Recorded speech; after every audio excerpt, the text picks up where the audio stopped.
From the Tennessee Valley Weather Channel, this is your afternoon update.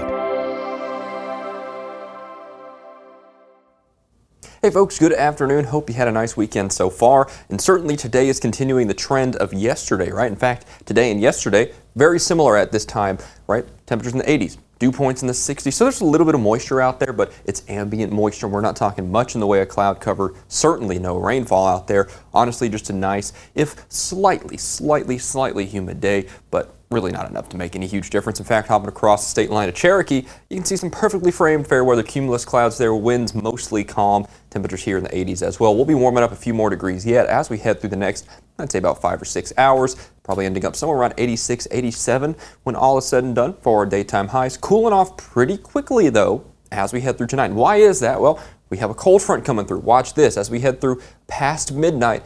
Big time front sweeping in. Winds really not that high, 5, 6, 7 miles an hour, but check those 50s out as we're waking up tomorrow morning. So that cooling trend is definitely noticeable. By the time we're heading by this time tomorrow, we're going to be in the 70s here for highs, and we keep this trend. This is that cooling trend we've been talking about over the last several days. Check these daytime highs out. We're talking widespread 70s for the next 5 to 7 days. And check these lows out. We're talking upper 40s. So as you're heading into work 4, 5, 6, 7 in the morning, you're probably going to be in the 40s and 50s. So this might be the beginning of kind of weather you'll need a jacket for if you're heading out early in the morning, maybe a coat as well. So it's definitely kind of a welcome change from the relatively hot summer we saw at times, and also doesn't come with a catch, right? The cold front comes through, usually we see some rain or something like that, but this isn't one of those. We're pretty much completely dry here in the extended term as we head out into next weekend. Now, I want to take a look at the big picture here because we've been keeping a very close eye on the tropics here. And right here we have Milton, very likely to become a hurricane today.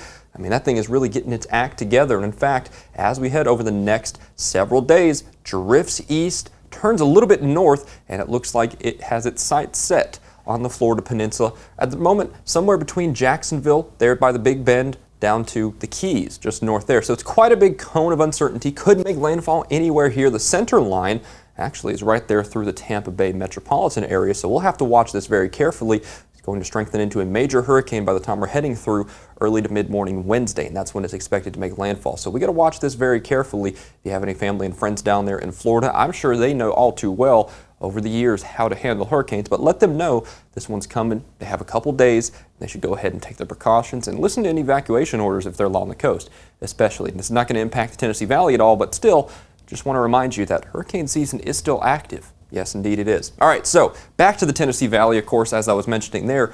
Like I said, no effects from that. We're doing just fine here. Looks like a fantastic week. Temperatures in the 70s, lows in the upper 40s there. So all in all, yeah, 2 thumbs up from me. This is the kind of week I want out of October. I'll be back with you at 6 and 9 this evening, all for your local weather now that we've discussed the tropics. I'll speak to you then.